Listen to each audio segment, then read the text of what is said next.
It's going. There it is. Bam.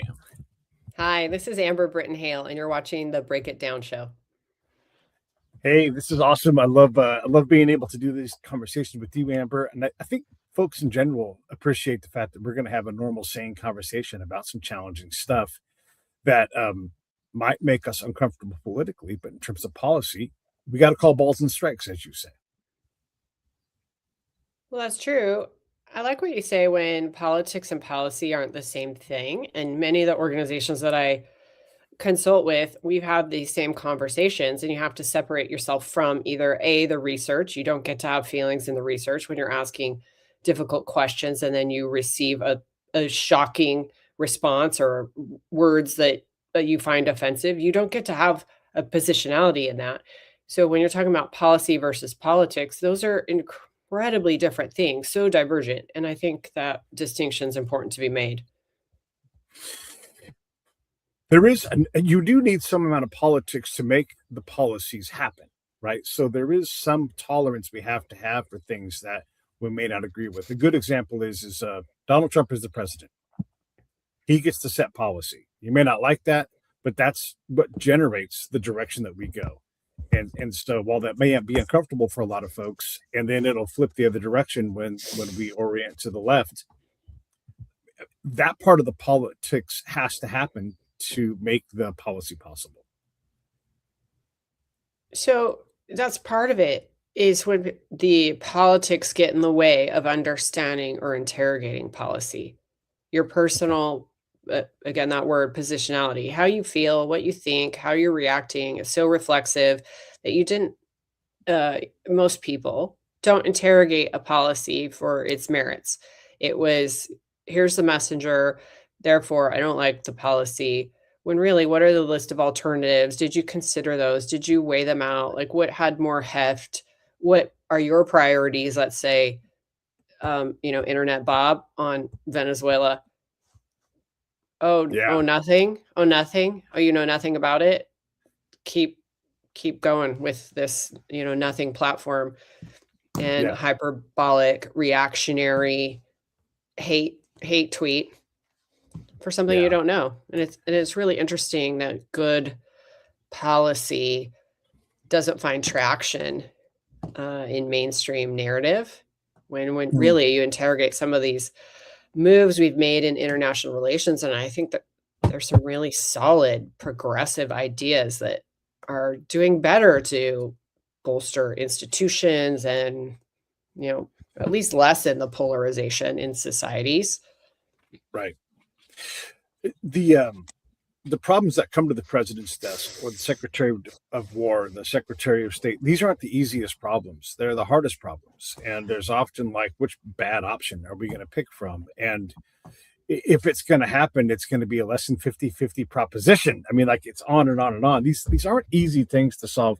We do lose sight of that as well, too. So Bob on X or whatever platform, who knows very little about it, can't speak intelligently for more than about 2 seconds, two sentences about what it is. They get to feel upset, but their command of the situation is it's not pro grade, right? And so it's compelling when you call me a stupid fart snorting idiot and then say you're wrong, but the insults don't add to that either. So uh, when you hit on a policy or a current event and it's not in your ball game, like this isn't my thing, like I know a lot about a lot of things, but I don't know enough about everything, right? So how do you deal with the areas where you feel like, hey, this isn't, I don't want to be like Bob. I want to be able to comment intelligently. How do you manage that? So a couple of ways, but I have a foreign policy analysis model that I built and created in my doctoral work, and it pulls in a lot of socio-political, technological risk factors. I won't call it a SWOT because it's more sophisticated than that, but I like to look at Mhm. this whole gamut of categories. It has an acronym. It's called historical, and I look at, again, a range of issues to make certain that I understand what it is I'm looking at. And I really would hate to be condemned for a hot take. I I really never want to go on the record for a hot take. I want to go on a record for an informed, diligence adjacent evaluation of something. So I do get asked lots of policy questions about things that are not my area. A lot of municipal, state level, agriculture, labor, you name it, issues that are not my area, but I can come away with an informed consultate, or I can give an informed consultation on these based out of research, what I looked at, the applied history of the thing. Is there a historical case? What worked? What failed? Why? Why did that happen? And then make some suggestions. And it is never about what Amber's feelings are for this Western state to do this thing with their labor force or their laws. So I try and be really careful, but also agile in how I look at information. What about you? Yeah, I mean, I go to my practitioner heart, right? I've been on the ground, I've seen it, and so I had this conversation with Brad the other day on Monday about transition operations, and the second you get to transition, I got to back him out and go, let's go to reconciliation. And before that, this is Secretary Rubio's thing, and before that, you have this, like the control. We have to control this and create stability. Reconcile and then transition. Well, that's all simple. My practitioner side of me goes, who knows how to do that? What's the reliable, repeatable path? Because you're going to put folks on the ground who have to come through with this. And then you start layering in the politics. You start layering in the economic exercise of private companies coming in and they're competing. It's all the competition. And so we can have a framework, but I go back to what does that look like at the ground level? Because the ground truth is what matters, not the decisions. I call it the spaceship. People up in the spaceship have no idea what's going. You can't see anything from a spaceship. You just have ideas. And then if you're not going to listen to what happens on the ground, even if you hate it, even if you disagree with it, then you're not going to reliably achieve the strategic theoretical. And so that's where I run to. And also my network, my peer network. Who knows more about this thing from that ground truth level, so that I don't do the spaceship thing. I want to stay out of the spaceship other than to communicate, hey, you're in a spaceship. That's how I do it. Well, you're talking a lot about that local context adaptation, right? The culture, the institutions, societal cohesion. And when I was in think tank school, there was a lot of criticism about how Western countries come into areas, even in the NGO space. And I know we've discussed this in the past, like what kind of socks and should everyone learn Microsoft Office? And yet those aren't the skills or even what's required. What problem are you solving for? Maybe the problem is highly just a red tape society and no one can launch a business, and therefore economic growth at the small scale, like that micro scale, can't get off the ground. People want to be entrepreneurial and then they can't because they're in this over-regulated environment, but yet like, no, you're going to wear these kind of socks or you're going to do it this way, because there's none of this local context adaptation. And back to that think tank school scenario, we were doing this during what was called Qatargate and is it FIFA, the soccer association, and there was some bribing scandals. And I was in Brussels at the time when immunity was removed from the ministers that were involved in this scandal. And some of my colleagues at think tank school were like, why are you calling it Qatargate? Why don't you call it Brussels Gate? Why don't you call it, this person gate? Like, did Qatar have anything to do with the scandal? Actually, no. And it was called this thing. And their point was, you're even naming everything wrong. You're just doing it wrong, because there's none of this consideration of the on the ground conditions. And you're in that spaceship, if you will. You're naming it this thing because it's sort of tangible to Qatar, but it actually has nothing to do with that. You should name it after these people or Brussels or whatever. And I thought, oh, that's fascinating. Never one time thought about that until you mentioned it. So-and-so friend. Yeah.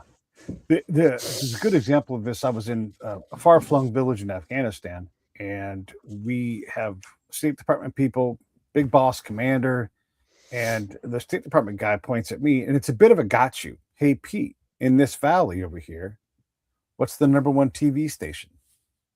Great if he thinks I actually might know the answer to that. Mm-hmm. Maybe he's trying to get me. But more importantly, the answer was, Dennis, there's no electricity in that valley. And so he hadn't even considered that aspect of it. To him, life was different than what he'd ever imagined. And he's not even in the spaceship. He's 10 miles from this place. And so he had no clue what it was like to live there, right? And so that informed the entire room. Oh, man. Because these aren't dumb people. These are smart people. And they're desperate to get it right. But we hate the fact that, like, wait, we're talking about this thing and they don't even have power? And they're not going to have power ever? Not while we're there. And that completely reframes how we think about some of these problems. We get too big too fast. Well, I think some of those solutions are over-optimized. They're over-optimized because we're going on a paradigm that we understand here in our offices, at our desks, or with our power on. All right, here's media channels. Here's another distribution. We're going to capture this imagination this way, and we're going to, rapid deploy.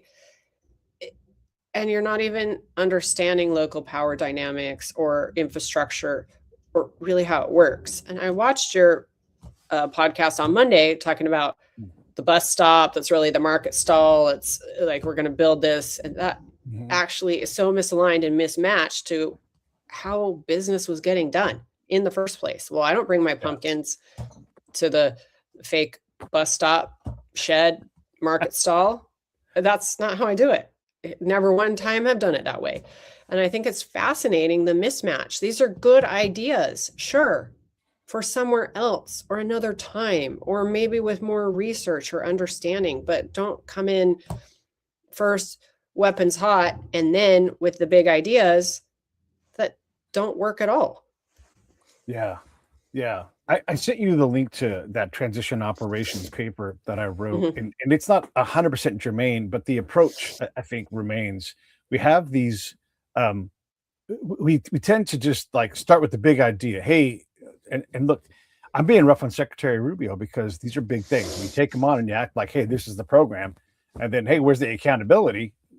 Then I'm going to be rough on you guys. Plus, who works in the State Department? It's the same folks that have graduated and failed on their way up at all these other places. And so when I point at this, I'm pointing at the institution as much as the boss. I don't care about the politics. This is the policy. So when he says, hey, we're going to stabilize this thing, bing, my professional practitioner mind goes off and be like, you don't even know about stability operations. But when has Secretary Rubio ever been in an unstable place and had to achieve a goal? Now, look, DC's crazy. I get all that. But he has no. Maybe that's the unstable place. Maybe that's a strain.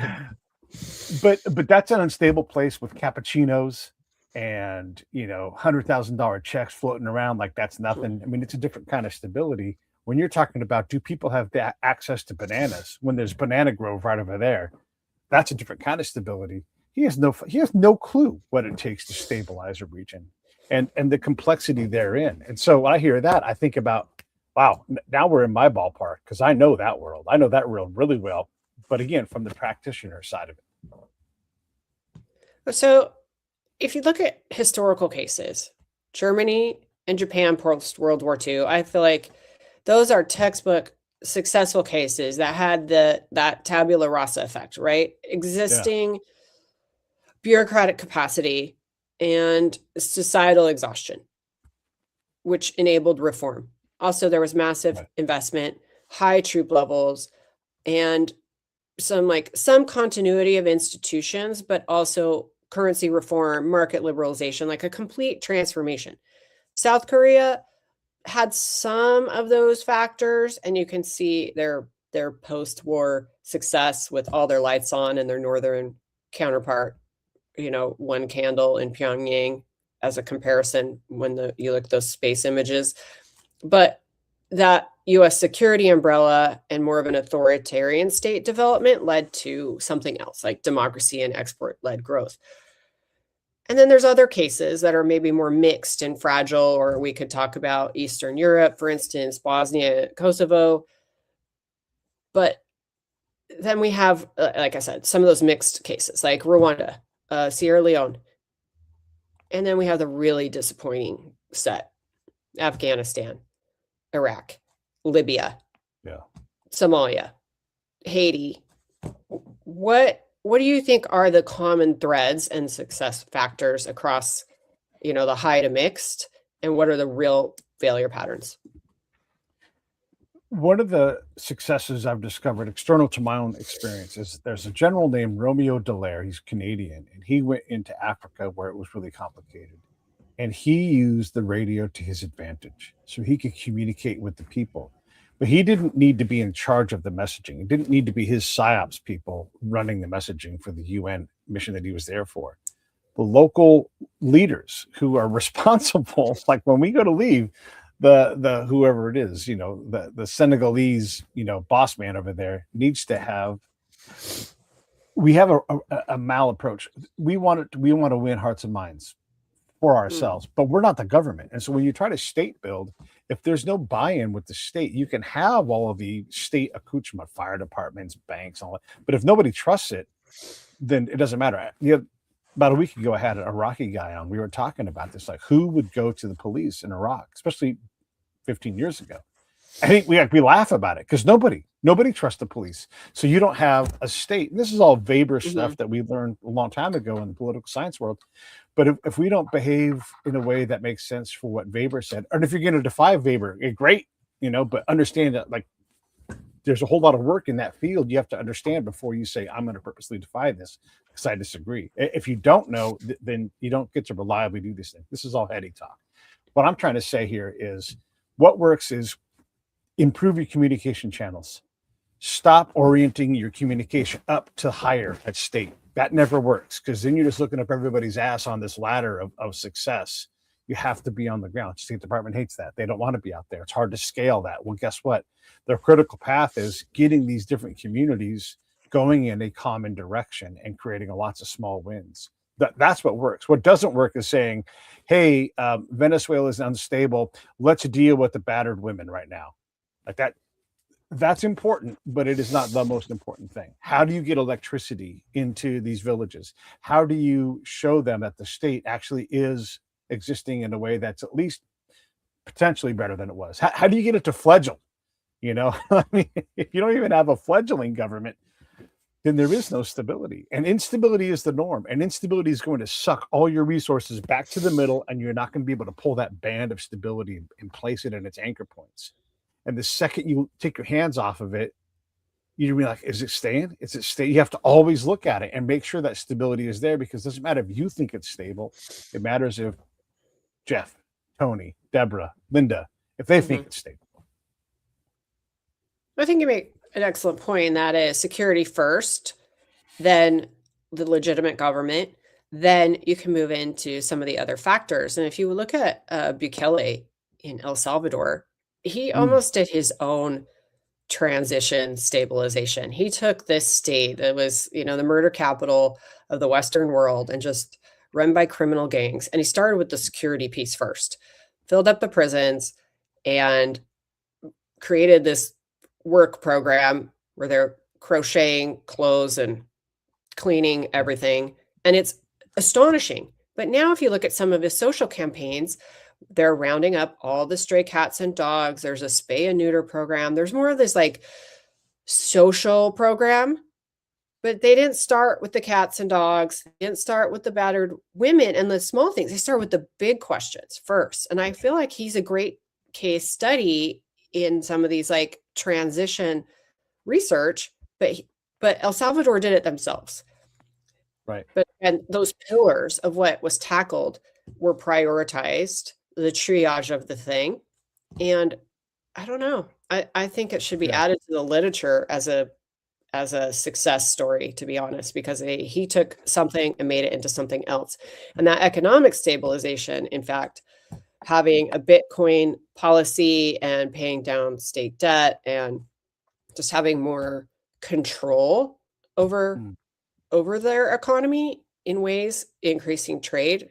Again, he tackled the most important pillars first, not the social programming, not the performative stuff, not the stuff that briefs well, sounds good. We're gonna, cats and dogs and shelters and parades, or, whatever it is. Yeah. None of that stuff.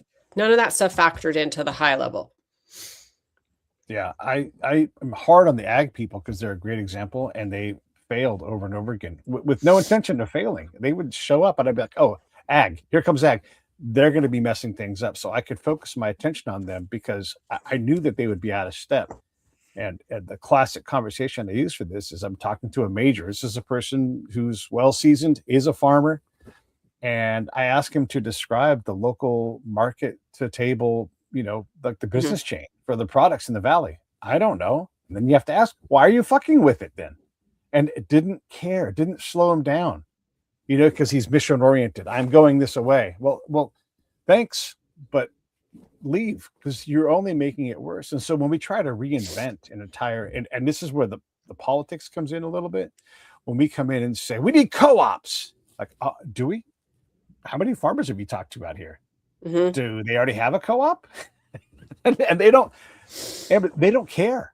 They don't care. The only thing they care about is that we push co-ops. And then check this out. In Iraq, where there's food aplenty, if we just kind of get out of their way and figure out what all farmers need is feed and seed. It's not, you can ask them, what do you need? Well, I'll take feed and seed. You got feed, you got seed, I'll take that. Otherwise, you can't help. They wanted migrant pickers to come into Iraq from Iran to help with the harvest. Like, this is the most insane thing in a place where they're trying to reduce Iranian influence, and the Iraqis have a specter.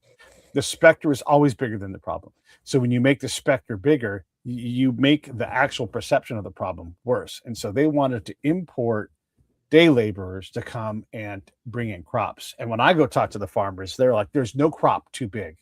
If it's too big for my family, I go to my cousins and they'll help me bring it in. There is no crop too big. We would never want Iranians or any outside labor help, any non-tribal help ever to help us. This was across all the different tribes in this area that I was in. It was a common theme. Did the State Department care about that? Absolutely not. And I've seen State Department, all of the people who are desperate for these farming programs to work. So they're not tethered to reality. And so when the Secretary of State is like, we're going to create stability, are you? How? What are you going to do? Are you allowed to get it wrong? Are you going to have a bunch of Pete's and Ambers running around helping you go, hey, this isn't working over here. We need this kind of messaging over, or whatever the problem is. We're not even worried about it as long as we implement the solution. So we export the problem and the solution in the same box, and that doesn't work. Well, we're getting it wrong inside the United States as well. So this is why we're exporting a flawed model. I've spent the last 6 months deep in research on labor flows, and legislation across agricultural states, looking at all the industries. And I have to be pretty general about this, so let's keep it high level. Sure. Who works in what industries? Is it foreign-born labor? Is it other types of labor? What percentage of your labor force? What allows work authorization? What industries benefit from this? What legislation is proposed across states? And people want to sabotage their own success. They work against their own interests all the time because it sounds great or cool, or check some boxes for the politics piece, not the policy piece. And then here we have all this infighting, which we are allowed to do in a democracy. We can have a contestation of ideas, but then what are you exporting? Oh, we have to have a co-op. You don't even have that figured out in Nebraska. You don't have that figured out in Texas, or, Iowa. We're pushing for year-round the ethanol E15, and this is a broken system. And so then to say we're going to bring in your sworn enemies to pick your crops because we would like more malign influence out there in the fields, this is nuts to me. To me. Again, having spent 6 months deep in research, it's fascinating to see what the general populace thinks happens in ag and how policy is made. It's also fascinating to sit with policymakers or stakeholders, and they like scoffing at what the general population thinks. Oh, they think this happens. And I sat there and thought, that actually is happening. You have no idea. You actually don't know what you're talking about. You think it's hilarious. You think this is like some hot take from research. It isn't. This is really happening. You don't know. You're the one that doesn't know. You don't have your finger on the pulse. And so to say, we're going to go into a foreign country and tell them ag policy and make all these recommendations, it's just not the same opportunity as it is in the United States to take this to the ballot box, to have lobbying and invested interests, but to go disrupt what's already been working. That is a real problem. That's what I think is the problem, is like that hubris of taking in the glass house kind of problem. Yeah, the hubris is the The word. hubris. Foolishness. Yeah, it is, and the folly of your own intellect. When there's just, from repeated exposure, when State Department showed up, I'm like, aha, problems abound, because, and we've talked about this, State Department, until they prove otherwise, U.S. Ag, U.S. whomever, they're a net destabilizer. That is the norm. You may hate that norm. And when Pete writes that report, you may want to kick me out of theater because I'm bad news Turner, but that ain't changing the news. That's not changing the reality of all this stuff. So when I'm hard on Secretary Rubio saying, stability, reconciliation, transition, that's because it's really hard to do those things. Really, really hard. And I don't know that we have a reliable path. Worse, my second rule is always, and we refuse to accept the first rule. So if you're not making the mistakes, you're making the first mistake. The second thing is you refuse to accept this reality, right? So that second rule of refusing to accept the reality of our own failure is the first problem. Like, we are going to be making mistakes. We're going to get news we don't like. We have to figure out how to deal with that reality. Nobody starts there. That's not how you fix a place. You start with grand ideas and things that brief well. So I think you make an excellent point, but what I see different in Venezuela as compared to Iraq is I think there's a deep recognition of host nation ownership, and it wasn't completely disrupted. And even though there are some very vile characters, just replete with human fallibility and wickedness, they're left in place to continue the operations to further the goal of the thing, instead of, we're getting rid of all Baathists, we're getting rid of all, whoever, no one can work here, can't keep the lights on. It's very different in this, like, preserving those legitimate institutions, working with who's on the ground. And I feel like this is a different model. And I see that same thing going on with the new Board of Peace being a quasi, sub or alternative to the UN. I also see this organization, the Trump corridor with Armenia, Azerbaijan. This is a whole economic paradigm, nuclear power and transit authority and cooperation outside of any regional actors, a regional organization that typically would be there. I think they have it figured out that they're going to have their own model, a new way of doing business that takes the good parts and leaves those like failed tactics behind, the Afghani, Iraqi playbook. I don't see this as being the same. I have the same concerns you do. Like, are we not repeating these heavy operational and occupational pitfalls? And I don't see that. I see them as like, Tulsi Rodriguez is highly leveraged. You're going to release every prisoner. You're going to do this. You're going to do that. And then already $500 million plus have been released back to Venezuela for the benefit of the people from those sea ships. This is the first time they're really realizing real gains and an economic path forward, because they're leaving some of those in place, as well as we're going to upgrade the infrastructure. Oil companies want to invest here. Kind of just a broader doctrine without going in for the full disruption. And I see that as being wholly different. Yeah, I'm glad to stipulate like that. I think that we're talking about a unique situation. Has that changed who we are?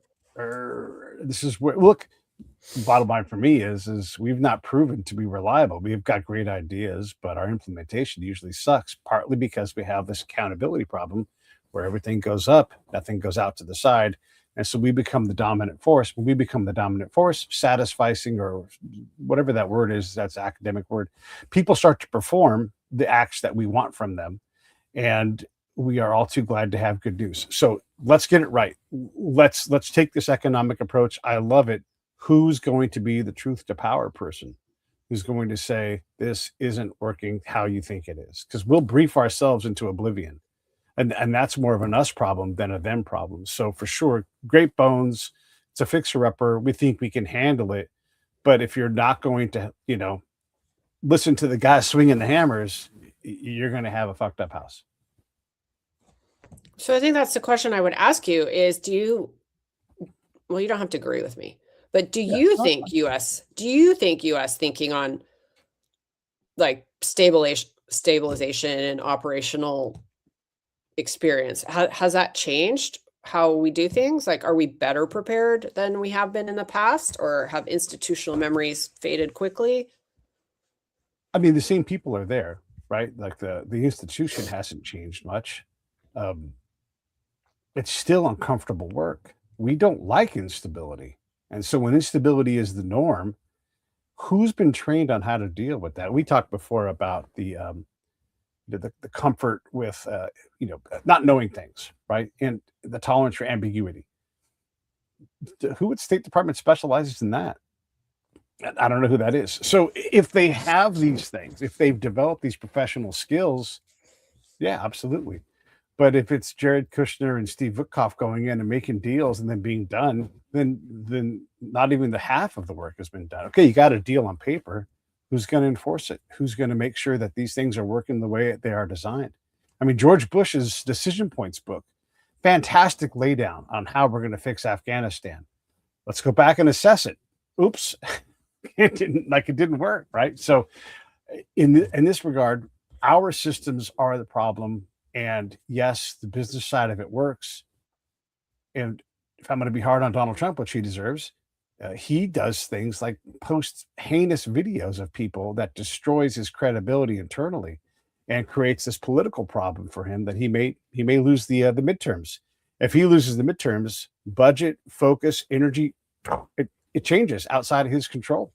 And so if he's going to take this thing on, if Secretary Rubio is going to take this thing on, what's going to happen in 18 months? We don't even know that for us. And I'm not saying you can't do these things, but I'm saying it's never as simple as we want it to be. So even if we have the capacity, which I don't think we do, we don't take the problems seriously, and we don't do the work deliberately. We do the work kind of haphazardly and say, hey, it's better than it was. Is it? I don't know, because the Iraqis sure as hell started out thinking, great, Saddam is gone. They're like, we'd like Saddam back. And nobody can tell me that isn't going to happen here, where some population, some group of the population from Venezuela is going to say it was better when Maduro was here, no matter what happens, right? Mm-hmm. But how many can that be and still be considered stable? I don't know. So I don't disagree with you, but my bar is high because we fucked this up a whole bunch. Right. So couple points. I think in terms of public sentiment, and the idea that you can't move on until Maduro's gone has handicapped a population for a long time. It's hard to imagine the day after Maduro when he is still in power. And now they are in the day after Maduro, and thus like the boogeyman is out of the picture. And so it opens up optimism and creativity and just the aspirations of the people, regardless of the fact that there's still, the network pulling some of the levers. The worst is gone, and that allows, like I said, the public sentiment and the emotions to take over. And that's what is necessary in these like post-defeat societies. Watching their man put into a Nike tracksuit and choppered over the top of the Statue of Liberty is just optically so encouraging for Venezuelans. That's what all sentiment research is showing. But I want to comment a bit on Donald Trump's public diplomacy. There are some really excellent points of what is shared, and there are some things I think I really wish that didn't happen. I really wish that didn't happen because you put so much noise in the system. And I'm not someone that reacts to his things like that. But there's definitely a binary where I'm like, yes, no, this should be included in public diplomacy. Yes, no, I'm delighted this is going to be included in the National Archives forever. There's a line. And again, it introduces noise into that political, the political room, and it echoes over into the policy room. And I don't like that. I don't like when people work against their own interests and it's obvious. Regardless of the candidate, whether it's a company I'm consulting for or a government thing, or even my own students when I teach, I'm like, beg them, please quit operating against your own interests. Please stop. Take a minute and stop operating against your own interests. Nothing is benefiting from the actions you are taking right now, the words you are saying, or what you're putting forward. So that's what I would leave on that Donald Trump piece is public diplomacy is tricky, and you can bring so many more people along if you operate on that strict binary of, do I want this in the National Archive? Just ask yourself this one question. Do I want this here or do I not?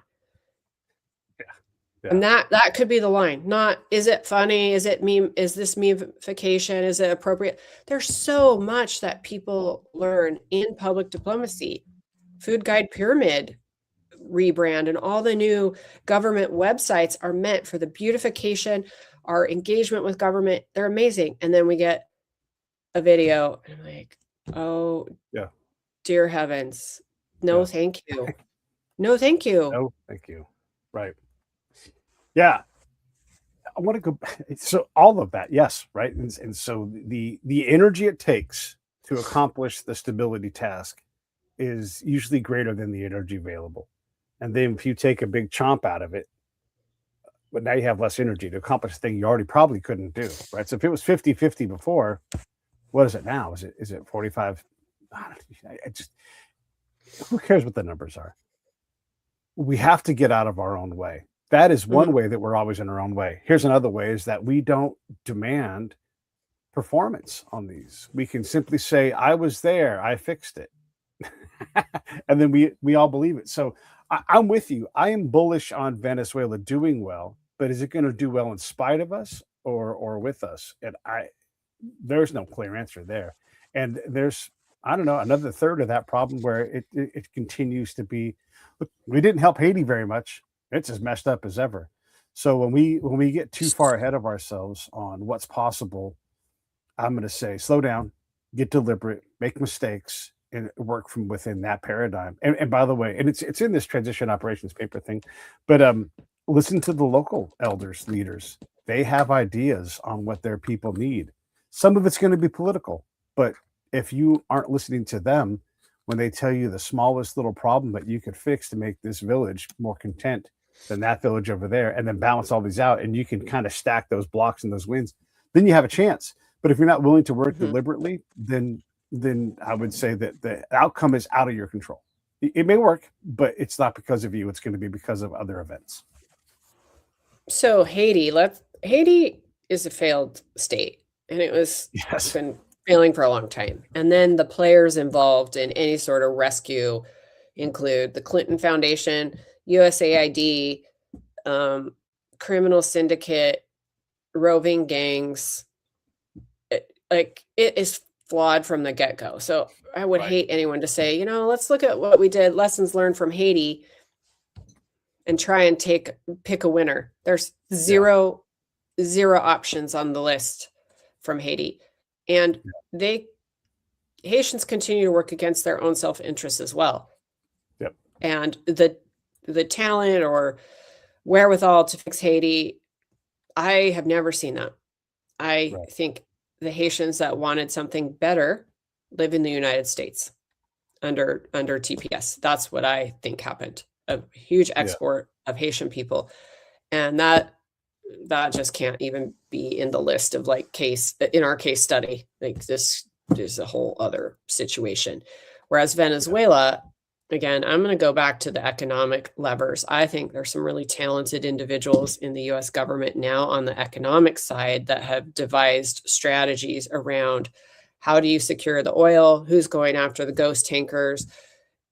Maybe on one of the other appearances here, I said they're snipping at these threads that are weaving China, Iran, Venezuela, Russia together in this this nexus. I think those are being clipped apart at a pretty rapid pace, and it is up to the United States to sell that oil on the market and tell them here's your money, and it's going back. But I think Scott Bessent, as an example, has a real handle on international financial crimes and the networks of these. If you hear him speak about Iran, for instance, he's like, money is getting transferred out at a rate you wouldn't believe. Like, we can watch it all. They know exactly what's happening. And I think that is a different approach. That's a more robust tool than they've ever utilized before, is how are you getting actual money into your thing? Like, they're dismantling those networks. And I think that is going to be different than any other case that we've seen in modern times of stabilization and transition. Yeah, and again, I want to be bullish on Venezuela too. I think Scott Bessent's doing great work, and whatever his failure rate is, we'll take all the wins that he can stack up, and then we'll figure out the other stuff later. So I'm all for that. I want that to be a thing. Then the ground truth comes in. It's like, well, what's happening in Venezuela, and can they hear that? Because I know that a lot of us, 50 million of us, 40 million more, I don't know, absolutely hate Scott Bessent because he's on the wrong team, right? And the political side, the messaging. And so even if we all get bigger tax returns, as Scott Bessent has, or Secretary Bessent has suggested, and even as the economy grows at numbers that are shocking, like almost like, is that real? That number is so good. Did you see the jobs report this morning? No, I didn't. There was like 170,000 jobs. All economists thought there was going to be like, 2 jobs created or whatever. But a couple of the research pieces that I showed was like 99 out of 100 economists when surveyed, were wrong on what this print was going to show. And it was honestly, it was like 150,000 jobs more than predicted, or some such number, a staggering number. But of course, many people went to bed last night like, what's it going to be? What's going to be? What's going to be? And then this morning it was like, holy smokes. Right. And I think we can say that, I mean, that is, and that's wonderful news, right? And like President Trump's been saying, so he's on message and he's doing good. These aren't federal jobs. These are private jobs, right? So that's great. Will we hear it? Because these economists continue to be wrong about what's happening, right? This is not the first time. It won't be the last. And so will we internally hear that? And again, the same kind of paradigm probably works in Venezuela. I don't want to get too in the weeds with what they think and everything, but there's always going to be that political discourse that's discursive, because they're not going to be able to communicate the goodness if folks simply can't see it and believe it. I know that I could use some extra money in my pocket. All this growth hasn't hit me personally. I'd love to find some of it. And so if you were to ask me, like, is the economy good or bad? I'm like, I'm struggling, because everything costs more and we're eating out less. We're, trying to cut corners and you also live in Los Angeles in this state. And like, we are in a different ecosystem than other people. We are definitely in the United States. In these United States, California is an entirely different case. So that is true. Move out to a farm state, move out to a red state where your gas is $2 a gallon and not whatever. We're going to be at 10. We're going to be at 10. So that's different. If you do a red state, blue state comparison, that's fair. Some significant factors, but a $50 pizza is available here in Orange County. $50. It's just a pizza. It's not made out of Jesus's skin or nothing. It's just a pizza, and it's $50. I know, it's not enjoyable. My one delight in life is just a really spicy McDonald's Diet Coke, a large. And I watched, like, it was $1.08 for 20 years. And then it went to, $2 something, and then whatever. Yeah. And just recently it was $3.44. I'm like, I'm out. I am out. Yeah. This isn't fun for me. I don't like, I'll survive, but I don't like it. I'm furious about it. I'm furious at Gavin with the good hair, Newsom. I'm just mad about all of the things here. So Yeah. I think that's separate Yeah. than from federal Yeah. policy. And that's a fair point. Yeah. Anyway, I like what you've touched on, that security was a prerequisite for some of these things. And I think that's different in Venezuela than in other cases. And I think some of those failed state analogies that we have, Libya, for instance, or even Syria, this like light footprint, just chaos, no governance structure, no institutions, no legitimacy to begin with, and then high expectation of success. Sure.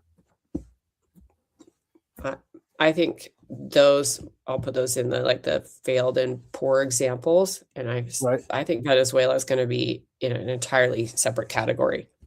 When you have a state that's failed, let's call Venezuela some form of failed state right now, right? Because they were run by criminals, and had a lot of problems, and aren't in the condition they were 20 years ago. How do you wash the corruption out of the system? And then how does the U.S. keep from? Because we love to point and say corruption, and I'm like, we're the corruptor. So how do we avoid the corruption conundrum? Well, I think part of that is the money flows. They're starting there. And also that keeps actual personnel, the malign actors, from immigrating and operating from Venezuela as a base. And if you watch Marco Rubio's testimony before Congress, I think it was last week, he quotes this like Coolio song. Basically, they're like living in a gangster's paradise, which is hilarious. It was hilarious at the time, if you caught the reference. But all of these bad actors living in a gangster's paradise, doing their bad and wicked things and projecting their awful ways across, the Western Hemisphere, that is drying up. So you've got the money and you've cut the pipeline of infiltration, and you have this blockade around them grabbing the oil, and the narco boats, turns out they're having a really hard time finding operators to take those on. So the drugs have been removed too. I feel like they've changed the entire system with very little presence from the United States. And again, that light footprint, because it doesn't, powers that be, state or our president, don't want it to be an American op on the ground. They did an extraction. They don't want to do state building and transition. Yeah. Some form of state building has to happen. I'm not saying specifically state building, but you're right. If we can keep the footprint small, if we can allow them to sort their own problems out, we have to be able to withstand whatever their solutions are. We suck at that, but it's again, like, I'm bullish on Venezuela, but I'm also critical of us, and I don't want us to be a big problem. Is there too much of us from the past? Yeah. Is there not enough of us this time? I don't know. Right. And the business approach, I think it's viable. Do we know how to keep our hands off that thing when it starts to wobble? Because I don't know that we have the ability to unwobble something that's wobbling. And some states have to wobble. We had to wobble for a long time. We still wobble in our own little way. How do we deal with the wobble and stand it? Well, like I said, I think that. Oh, sorry, you have a comment that come in. Where'd you get that Venezuela is a failed state? I think you said Venezuela is a failed state. And if you want to, in that it was run by gangsters, it was a paradise for illegal things. That's not what you would call a healthy state. So it does need, and I said some measure of failed state. So it's somewhere on that scale. But yeah, it's not ideal there. You wouldn't say that's a second world or first world. You would say it's a narco state. That's a failed state in Pete's world. Sorry, go ahead. What was the question? I don't remember right now. What was the question? Well, we talked about corruption. That's what we were talking about. Yep. And went from there. And we had the corruption conundrum, where we are a corruptor and there is corruption to survive. Brad and I were talking about the existence of the gray and black market. and shadow Mhm. governments, and how these things are often the same thing, because the government's trying to operate, but it can't operate like a full-fledged government because it takes corruption to make it operate. And so can we, here's the question. How do we deal with the wobble? As Venezuela wobbles and tries to sort out its own problems and needs to, how do we keep our dirty mitts off? Well, I think that's a fair question, but I just want to maybe tackle this question that was in the chat. I love Sure, Venezuela please and I do. love Venezuelan people, and I'm like you, I'm very bullish on it. Um, anyway, shame on both of us, I guess, is the comment. So I'm That's just all right. here You to look, talk about facts on the ground. That's yeah, what I'm here yeah. for. So And I think I've we're never having, actually had a hate tweet before. but who cares? Let's not let that distract us from this wobble conversation and our desire to fix something, right? It's like a mom. Like, one of the first lessons I learned that I didn't know when I was a dad was one of my ladies in my circles. Babies bounce. It's okay. Let the kid fall Mhm. down a little bit, and that's not a comfortable lesson. but you do have to let your kid learn to walk and fall and all the things that they do, and that never stops, right? So how do we keep our dirty mitts off of Venezuela in a way that's going to be too protective and doesn't allow them to grow in the way they need to grow? What I'd look at is some of the other new initiatives launched by this government that are forming large coalitions of like-minded states to work on very specific projects. And I think Venezuela is going to fall into that consortium economic model, such as the rare mineral ministerial that was convened last week. That was 35 nations to talk about rare earths and minerals and be in a collaborative to reposition supply chains around Right. these things. Again, an alternative to other international organizations, regional collabs. This is entirely different. Or Pax Silica, the organization of nations around making chips and the AI and just smart supply, smart networking of this type of industry. That was pretty fascinating. There's now an energy consortium that, as I mentioned, Armenia is getting nuclear power. Just imagine this, that the United States is a partner and an energy provider and again nuclear just south of Russia. There's just been this reorganization of how business is done and the approach to it, pulling in a multinational collaborative effort on these very like refined topics. It's not you're our ally no matter what in all circumstances. It is around Pax Silica or the minerals or energy. And I think Venezuela will benefit from some of these same multinational organizations rather than the typical regional security operators. So that wobble is going to be an opt in. Do you want to opt in to these kinds of systems and opportunities and uh, almost like getting in, being an angel investor? Do you want to get in for this really cool startup or do you not? And I think Right. the powers that be want to opt in to these opportunities because the case has been made pretty clear, like do it or don't do it, but you will perish overall in the global system if you aren't picking a side. There has to be an alignment. So you're either letting China operate your ports and steal your oil, and then you're going to send it to Cuba, or you're going to cooperate over here with the United States and like keep building, dreaming, making your life better. And I think, again, back to that binary code. Do you want to opt in or do you want to opt out? Are you going to select for this? Are you going to select for this? I think it will be very compelling for states like Venezuela or any other to choose where they're going to go with that. And that isn't the nation building or exporting democracy or do it this way or have ideological parades in your town square based on what's performative and fun in the US right now. It's none of those things. Like all of that has been stripped away from the model. That isn't part of ops nowadays. I see that as being wholly separate. Like, we're not here to have a referendum on what we think Saudi human rights are anymore, or what's going on the ground in factories throughout Vietnam and Bangladesh. Like, we're really not weighing in on those at the highest level of policy. Right. We're leaving that up to individual nations to get their houses in order. We're leaving it to individual nations to organize themselves around a principle of free market and collaborative economies. Get right and get in, or find yourself on the outside.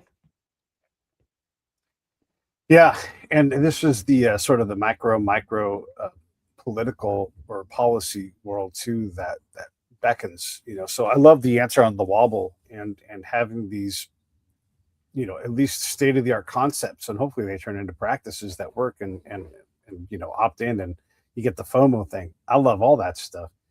When you go to flush a toilet and there's no water in it, when nobody wants to call the police because they're still corrupt, or that's the belief, when roads have crumbled into nothing because there's been no maintenance over 20 years.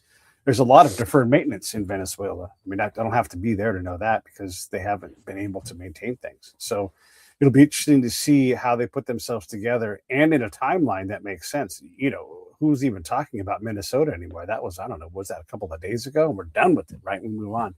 So repairing a state, getting it back up and dusted off, it takes time. We hate that. We want the answer to be done now. We want to champion our warrior and our winner, Donald Trump or whoever it's going to be. We got to tear him down at the same time. We're so distracted by all these other things. It'll be interesting to see how all of that works, and how the business competition and how that goes, and how the Exxons and all the BPs, all these folks, as they compete for that space and that environment, and how rough and tumble oil companies are to one another. That'll also be interesting to see. Minnesota is a failed state.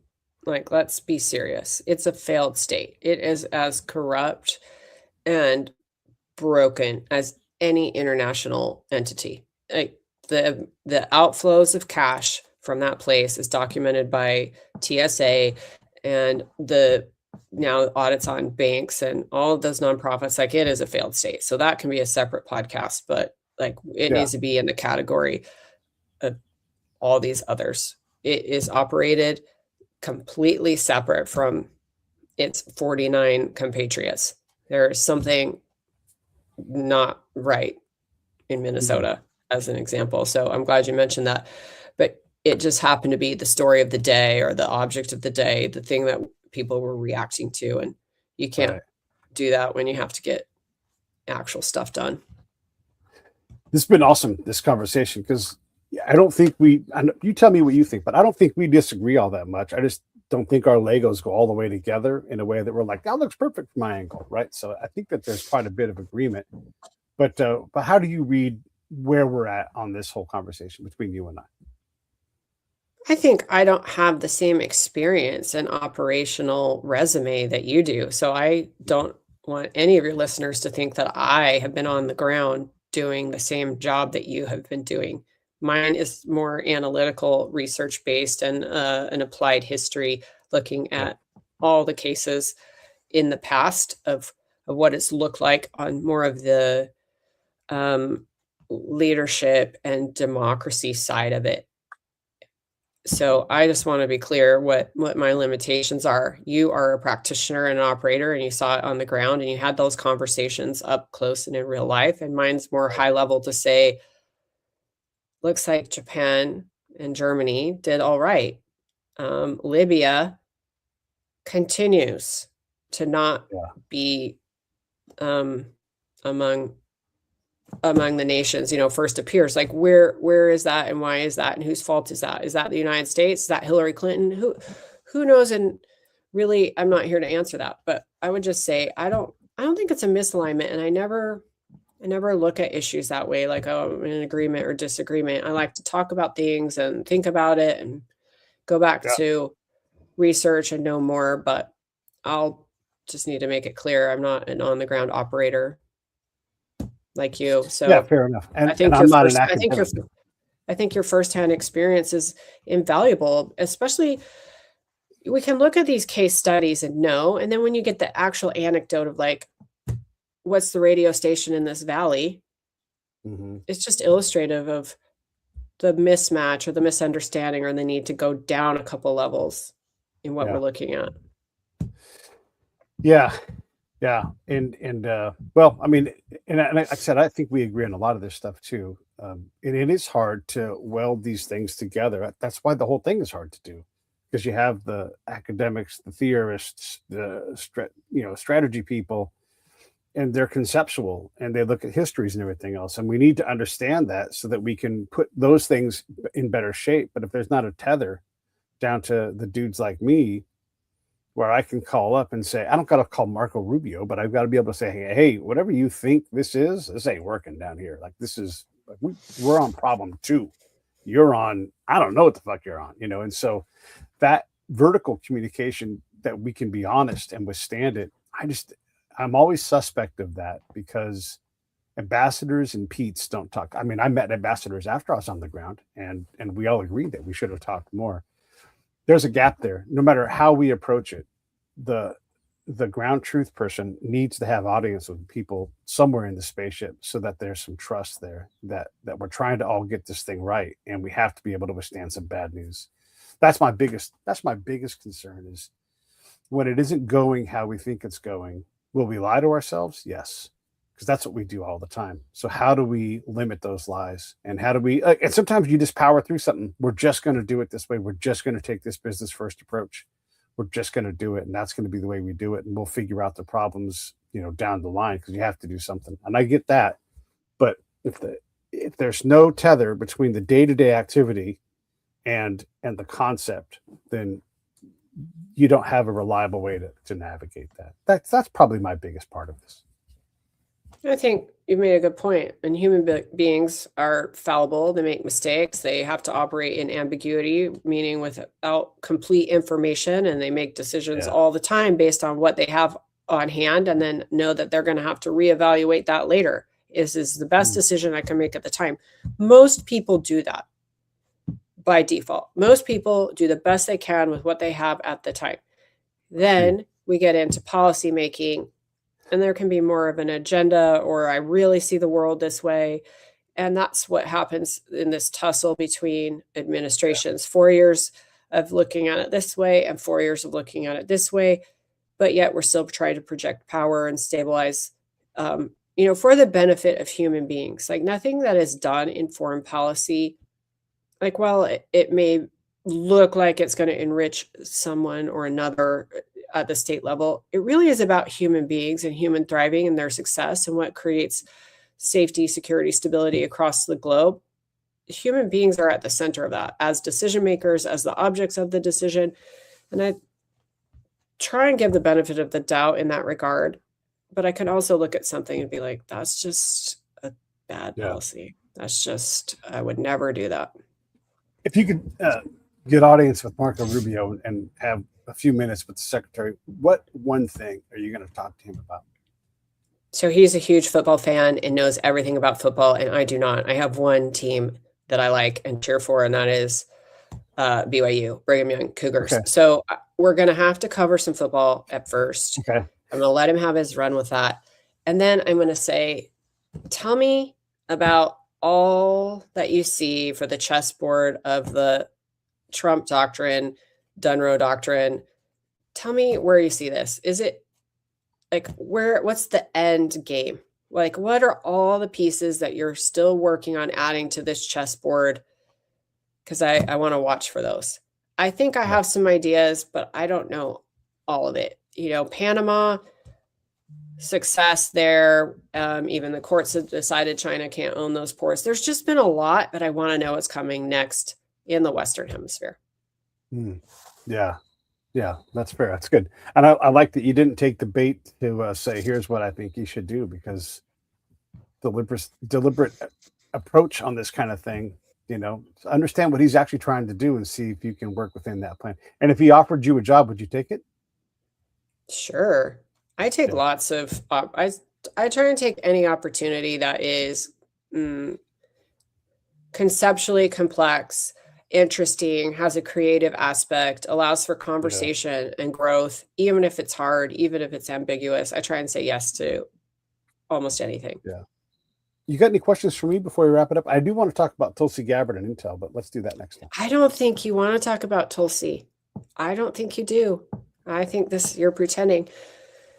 So we can talk about her another time. But if Okay, you had one decision that you could have changed in your experience as a operator, what Yeah. is the one thing that always stands out to you that you wish didn't happen? Like one specific thing. Yeah. Well, there's two specific things. So I guess I'll take the less lethal one.